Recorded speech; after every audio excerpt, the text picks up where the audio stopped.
everyone, it has been almost 3 years since I put up my first video about having hypothyroidism or an underactive thyroid and what it's like living with it. And it is one of my most watched, if not most watched videos with over 200,000 views. And they're still getting views daily. So obviously it's a topic a lot of you are interested in. So I thought I would do a second update because my first update was only done a few months after the first one. It's been a few years, just kind of want to let you know where I am. I also want to do a couple of housekeeping comments here in the beginning. I am not a doctor or a nurse. I do not have any affiliation with any sort of medical field at all. I do not even pretend to play one on TV or on YouTube. I am just me, Marnie, who has hypothyroidism, that's a mouthful, and who's been dealing with it for, I don't know, I think like 10 or 12 years, something like that. My experience is my own. I feel like I have a very mild experience, and from what I hear, many of you suffer horribly. I'm just letting you know my own personal experience, so as you do your research and figure out what works for you, this might be one more piece to add to your puzzle to help you figure out what treatment options work best for you. Also, I really like that in the comments, y'all are getting into conversations and telling people what works for you and what doesn't. Please take everything with a grain of salt. I'm not telling you what works for me is going to work for you. The people who comment, everyone has very strong opinions on this. And if you're doing something that works great for you, I just want everyone to feel healthy and be healthy. And that is the end goal. So let's all be very positive about this. Okay, that out of the way. So I was diagnosed with having an underactive thyroid. I think it was 31 or 32. I'm 43 now. Almost. And I didn't know what was wrong with me. I just felt very sluggish. I had headaches all the time. My skin was even drier than normal. I had gained about 15 pounds over the last year, which for me was a lot since I had been the same weight my entire life, since 12. What were the other symptoms? Moody, more moody than usual. And a lack of interest in any sort of physical interaction with my spouse. So I just thought, all right, I'm getting older. I guess this is just what getting older means. Went to my usual checkup at my general practitioner, mentioned these things, and he's like, let's do a thyroid test. So it turned out that none of those things are normal for getting older. You should not have to accept that as your reality. And that started my journey. So over the last 10 to 12 years or so, I have stopped seeing my general practitioner for thyroid related things. I cannot stress strongly enough to you to go see a specialist. And a specialist that deals with thyroid is an endocrinologist. They also they deal with all the glands, pituitary, pancreas, thyroid, and so forth. Usually their main patient is someone who has diabetes, but then there's those of us that have stuff going on with our thyroid. I can tell you that not just a specialist, but finding a specialist who listens to you and who is willing to have a give and take and truly is interested in how you feel and is open to trying new things is key. I love my doctor here in San Antonio. I will list his practice in the description bar below. You know, it just depends on where you live in the country, what your access is, what your health insurance will pay for. So unfortunately, that's a struggle I can identify with and sympathize with, but I can't help you so much with that. I had one endocrinologist that became this is the way it is, and I don't care how you're feeling, the tests say you're fine. And so I found my current one who I've been seeing for a few years now, and I love. In fact, I love so much that my insurance doesn't pay for him, and I still go see him anyway. So fast forward to now, almost 43 years old, living with this for well over a decade. I am symptom free. My medications keep me pretty normal. I'm still kind of moody and bitchy, but just the normal amount that I always am. My weight has definitely stabilized. I only gain weight if I don't eat well, which is going to happen no matter what goes on in your body. I have identified that I do have Hashimoto's, which is basically it's an autoimmune disease that attacks the thyroid, and my antibodies are still on the rise. They are high, but I don't have any of the other symptoms. I don't have any nodules or tumors, thank God. And I'm trying to think what else is relevant for this conversation. You know, I get an ultrasound once a year on my neck to make sure that my thyroid, that there's no cancer or nodules or growths or anything like that. And knock on wood, so far so good.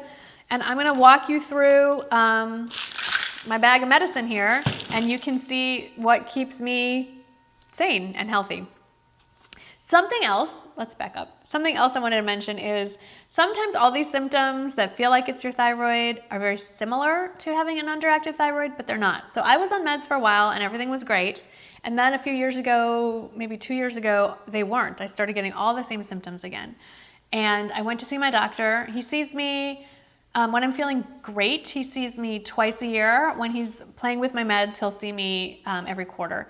And he said, let's run a blood test because I have a feeling it's more than just your thyroid. And it turns out if you're low in B12 and if you're low in vitamin D, those having a lack in those vitamins give you very similar symptoms to having an underactive thyroid, the headaches, being tired, and so forth. So I take medicine twice a day. First thing in the morning, I take 2 pills, and then anytime after that, as long as it's 30 minutes to an hour or more later, I can take them. So in the morning, first thing when I wake up, I take Synthroid. I have had experience with the generic form of Synthroid and the name brand, which is called Synthroid, and I do not do well with the generic. For some reason, my body, it doesn't absorb right into my body, and it doesn't help with my symptoms. The name brand does. It's a little more expensive, but there you go. So I am taking 100 micrograms of Synthroid every morning, and I take an additional pill that has, I believe it's to help with T3, just a little more T3. And those of you who have hypothyroid know what that is. And it's, I take the generic of, it's called Cytomel, and I take 5 micrograms of that. And these two together seem to work really well for my thyroid. I am always, since I've been taking the two together, I have measured in the normal range for years. Then to help with the vitamin D deficiency, once a week, I take 1 capsule of vitamin D2, 50 units. It's a little green pill. When I first started, I took it once a week. Then it was down to once a month. Then they bumped me back up to twice a month. Now I'm back to once a week. The problem with vitamin D, unlike other vitamins, is if you build up too much in your system, it doesn't just flush out with your urine. It does build up in your system, and you can get vitamin D toxicity. So they measure my vitamin D just to make sure I don't build up too much and to make sure that I have just enough in there, kind of like Goldilocks. And then this is just a drugstore brand. Actually, it's my grocery store brand. It's sublingual B12. I take 2,500 micrograms, and that's to supplement my lack of B12. And it's like my little dessert. You put it under your tongue, and it dissolves. And they taste like, I think, cherry or candy or something. It's just a little pink pill. It's quite delicious, actually. And that's it. That's what I do to keep track of everything. I have my handy dandy little pill case. I know some of you are very against taking medicine on a regular basis, and that's your path. You do you. I don't have a problem with it. I'm a huge fan of modern medicine. If it wasn't for modern medicine, most of us wouldn't be alive. So I don't have a problem taking pills on a regular basis to help me stay healthy and feel normal. So if you have a different path, that's totally your thing. That's great. Some of you have mentioned a gluten-free diet or other dietary things you can do. I've talked extensively with my doctor about what he thinks about a gluten-free diet and how that would help. And he said basically everyone would do great on a gluten-free diet if you lowered your carb intake. It's just generally better for you. He's not entirely sure that the studies are all that conclusive, that it specifically helps those who have a thyroid issue.